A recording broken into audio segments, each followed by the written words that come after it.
Hello there, welcome to Across the Balkans. I'm Nafisa Latic. Great to have your company. While on their way to a family dinner, 3 Palestinian students were shot in the US state of Vermont. Police say they are investigating the shooting as a hate crime. The attack comes amid rising cases of Islamophobia in the aftermath of Israel's attack on Gaza. Another prominent case happened earlier this month, when a former US senior advisor for the Dayton peace accords was filmed harassing a Muslim street vendor in New York, saying more Palestinian children should be killed in Gaza. And over in Europe, a Bosnian mayor has filed a complaint against an Israeli businessman over harassment claims, which she says became more brutal after she publicly condemned the killing of innocent civilians in Palestine. Adama Munu reports. Israel's onslaught on Gaza has had a spillover effect.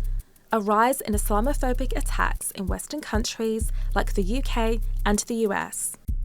One of these is an alleged hate crime where Jason Eaton was suspected of shooting 3 20-year-old Palestinian American men near the University of Vermont on Saturday.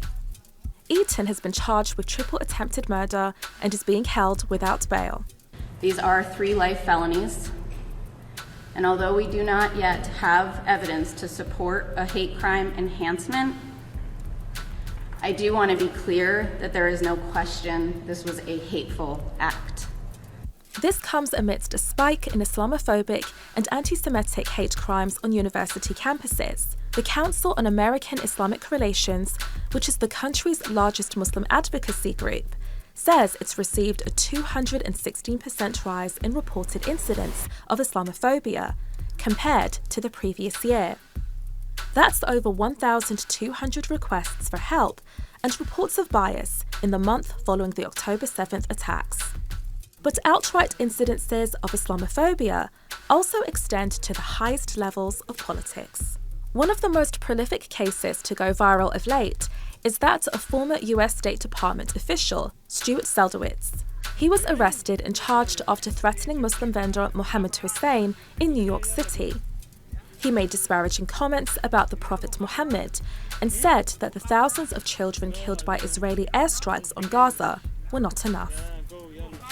What shocked many was the number of high political positions Seldowitz has held over the decades, including acting director for the National Security Council South Asia Directorate under former US President Barack Obama. He was also a deputy director of the US State Department's Office of Israel and Palestinian Affairs from 1999 to 2003. And last November, he began a new role as the Foreign Affairs Chair for lobbying firm Gotham Government Relations, which recently announced on social media that it was cutting ties with Seldowitz. Seldowitz was also a senior advisor for the Dayton peace accords in the 90s, which led to the creation of Republika Srpska, the Serb entity within Bosnia. In the Balkans, attacks on pro-Palestinian supporters is also having a toll. Sarajevo Mayor Benjamina Karic has filed a criminal complaint against Israeli businessman and president of the Abraham Group, Amir Gross-Kabiri, after she condemned Israel's attacks on Gaza and refused some of his requests. She says Kabiri harassed her daily by sending photos of murdered children through social media and accused her of supporting Hamas. She today leads a city that during the 90s endured the longest siege in modern history. And it's perhaps of little surprise where she and most Sarajevans have now chosen to stand. Adama Munu, Across the Balkans. Let's discuss this further. I'm now joined by Sead Turcalo. He is the Dean at the Faculty of Political Sciences at the University of Sarajevo. Great to have you with us, Sead. I want to start with the reaction from the Israeli officials in Bosnia who called the mayor of Sarajevo a terrorist. And what has been done by the Bosnian authorities following her complaint? Actually, the Bosnian authorities didn't do that much about this, I would say, harassment that the mayor of Sarajevo, Benjamina Karic, is exposed to by, first of all, the Israeli businessman here, Amir Gross-Kabiri, who actually exercised even a big political influence in the country to the Croat Democratic Union, but he was even joined by the Israeli ambassador to Bosnia-Herzegovina, and labeling someone as a mayor of Sarajevo as a terrorist sympathizer just for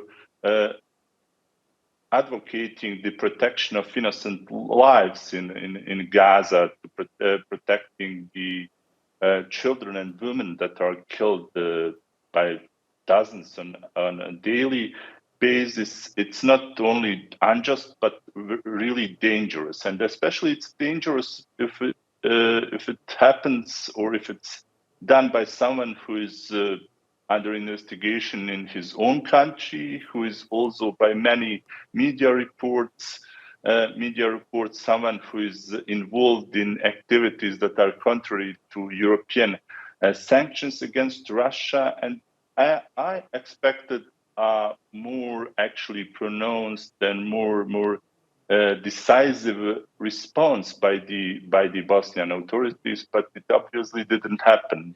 She just received some kind of support by her party colleagues. But it's interesting. It's interesting, said that Israeli ambassador reacted before, following the remarks by the members of the Bosnian presidency as well. So how can the ambassador of one state put some labels and discuss the official statements of the other country? And now we have a mayor as well. It doesn't sound logical to me at all.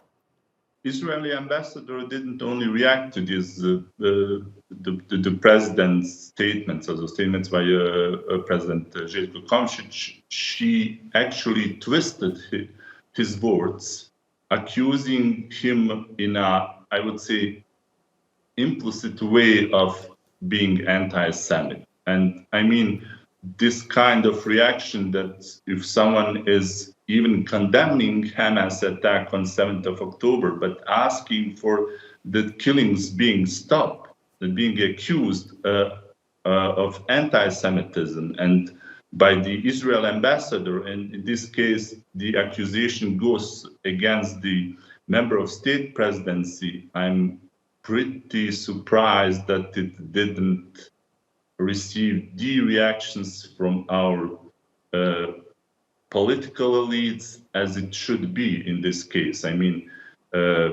what Željko Komšić did was fully in line with even his moral obligation to condemn the attacks by Hamas, but also with his moral obligation and with his position in our politics, even to condemn what Israel is doing to Palestinians. Right, and ambassador of other state cannot tell or order, that's how it sounded, to most of the Bosnian population, to officials, how should they react to something that's happening or something that their own country has been involved.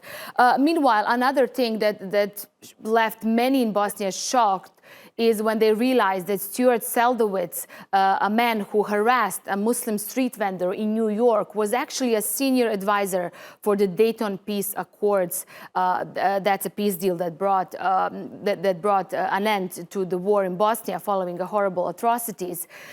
Someone who clearly hates Islam, as we've seen in that video, was working to stop the killing of Muslims during the war in Bosnia. Lots of reaction to that as well.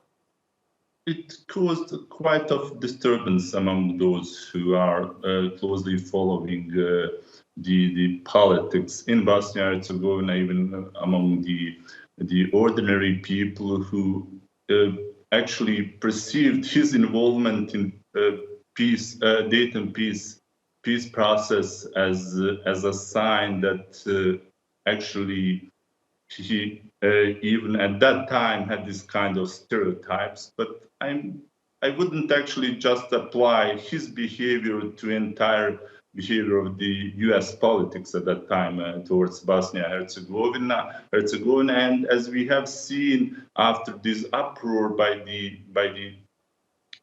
public, even in the United States, he was then brought to to the court. He was actually brought to the court due to harassment of this Muslim street vendor in New York. And even the Union of Street Vendors went against him, which shows that there is actually a clear condemnation of such moves by the former official of the U.S.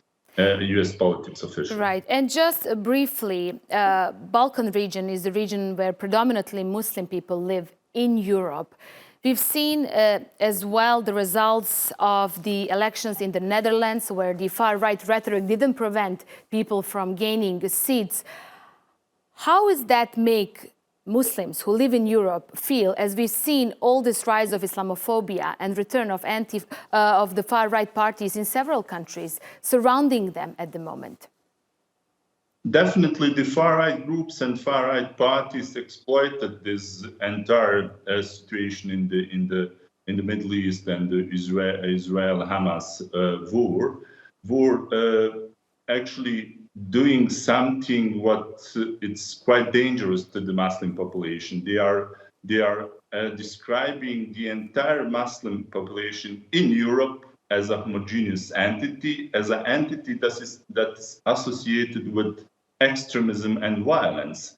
And what heightens this problem is the fact that even the mainstream politics is actually doing the same in the most important Western countries by calling the Muslim community to condemn Hamas, as if Hamas has did this attack on Israeli civilians on behalf of the Muslim community. That's a very dangerous process of othering the Muslims in Europe, of simplification of their identity and association of their identity to extremism and terrorism. Okay. And it could actually get worse in 2024, as we have these upcoming elections for the European Parliament, we have US elections, and I'm pretty sure that this Islamophobic discourse will shape the pre-election and election campaign. Shape the narrative. We'll keep an eye on that. Sead Turčalo, thank you for being our guest on Across the Balkans.